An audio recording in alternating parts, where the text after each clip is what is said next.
Oxford's current portraits are primarily very, very traditional. And what we wanted to do was to inspire a new generation of artists to capture a new generation of sitters in very diverse ways. I mean, the fact that Oxford are doing this diversity project is great. I think, you know, I did a triptych at All Souls College, which was the domestic staff, so none of the fellows. So I think this is a lovely idea to get more people on the walls who, you know, aren't traditionally those that would be portrayed. What we realised was that the formal portraits on the walls were very much celebrating historic diversity. Founders, philanthropists, scholars, and those were primarily male.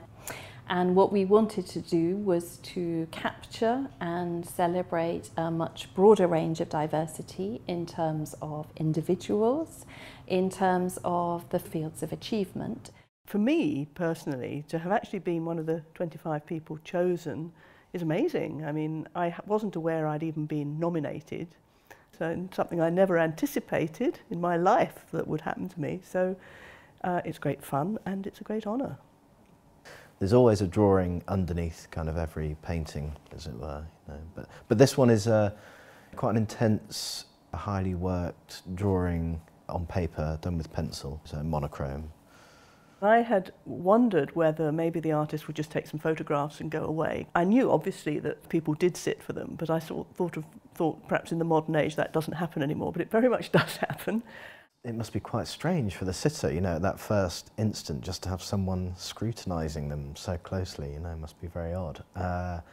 And I certainly, yeah, I do know that because I make all manner of strange faces. I mean, Dorothy was kind enough not to comment on it, but, you know, it's just from concentrating so much. Working with an artist was intriguing for me to just watch the artist work. It's so different from the way I work. Everything I do is with words and numbers on the computer, doing analyses and so on. But it's very, very different to see somebody focus so intensely on the act of drawing, and every now and again he'd put up a pencil and stare very intently, looking very hard at what he was going to do, and then there'd be a flurry of activity and then he'd look again very hard. I found that just fascinating, wondering, you know, what goes on in his brain, and it was interesting that I was conscious I was getting tired, and then every now and again he would say, well, now he needed a break, his eyes needed a break, because he'd obviously just been focusing so intently. And it hadn't occurred to me that that would really be as mentally demanding as it obviously was. Yeah, I mean, that's part of it, you know, so 20 minutes, you know, you're starting to flag because your eyes feel tired, you know, because you're up at a board quite close, so lots of breaks are very important for the artist as well as the sitter, really, yes. You felt that every tiny stroke that he'd done, he'd carefully looked at you and tried to bring out something which, whereas when you're doing a photograph, obviously it's a sort of, the composing is everything, and then and the lighting and so on, but once all that's done, it's so instantaneous, whereas this had built up over a period of time, and you could somehow see that in the nature of what was produced. I think one just gets a more interesting image, I think, than a photograph. It's something to do with the time lag, you know, that goes on with a portrait. So you come sort of day after day, a period of sometimes several months, you know, and so there's always something different happening where a photograph is really just of a moment. So I think that's what painting has over photography.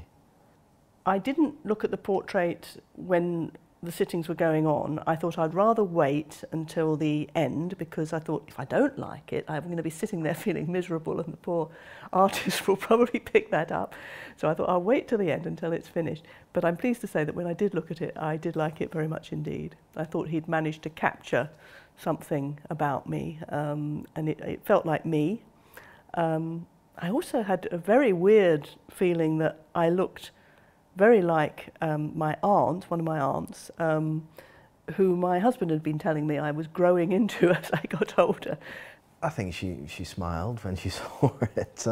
I think she said she looked a bit like her aunt, which was interesting. And there is very often actually, you know, kind of familial characteristics that people will remark on, you know, that they are quite surprised by, you know, that they haven't perhaps seen in photos as much, but it's come through in a portrait, you know. So that's it's fairly common, I would say, that something like that crops up, but it's, you know, obviously nice to hear. It does put in perspective the idea that things may go on long after I'm gone. The portrait will still be here long after I'm dead.